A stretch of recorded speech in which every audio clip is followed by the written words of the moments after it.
A carton of free-range eggs may soon carry a surprising message. The hens that produced them were temporarily brought indoors. A dangerous strain of bird flu has been found in a seabird from Petone Beach near Wellington. It is the first case of this kind recorded in New Zealand during the global outbreak. Poultry farmers are now considering whether free-range flocks should be housed inside for protection. The industry says a sticker could tell shoppers what happened.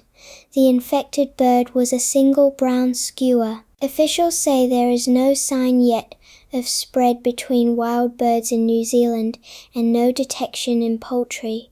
Eggs and poultry meat remain safe to eat, and the health risk to the public is low. People should still avoid touching sick or dead birds. So can an egg still be called free-range when the hen is indoors?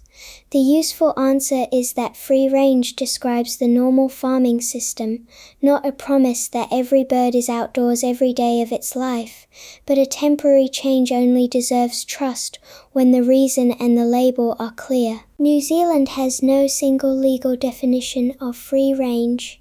The Welfare Code for Layer Hens says a barn with access to the outdoors is usually described that way. The building may be fixed in one place or able to move. That gives farmers a farming model, but it does not give them permission to say anything they like on a carton. The Fair Trading Act of 1986 still applies.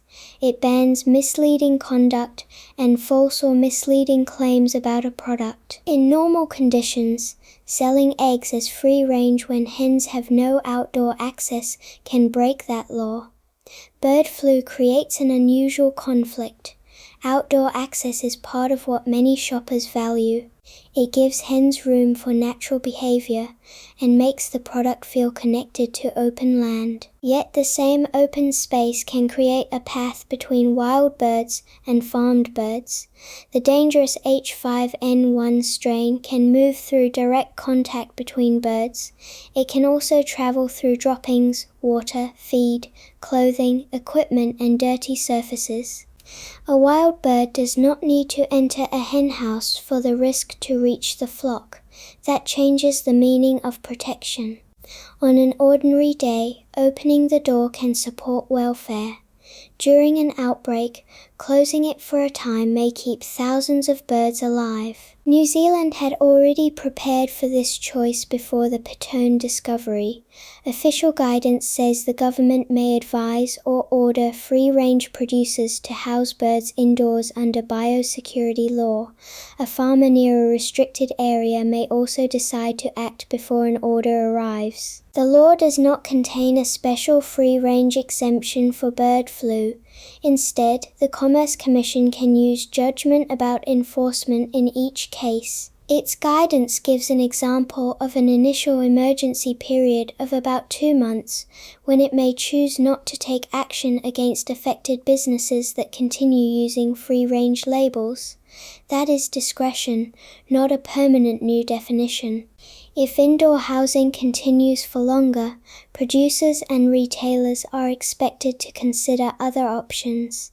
The longer the normal system is suspended, the harder it becomes to rely on the old label without a fuller explanation.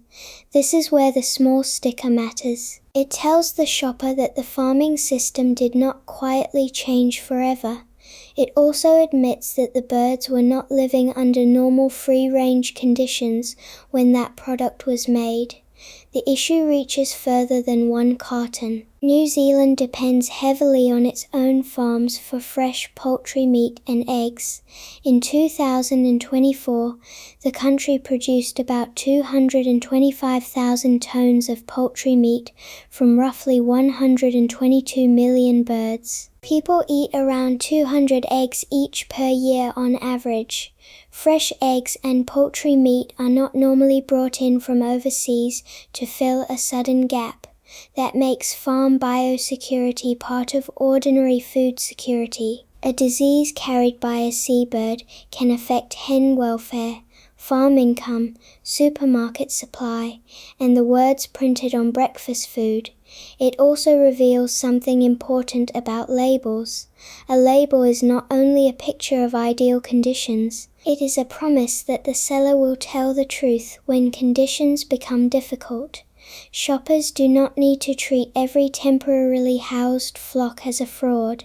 They can look for a clear notice, ask how long the change has lasted, and expect producers to explain what protection was necessary. Farmers, in return, need room to protect birds without pretending that indoors and outdoors are the same.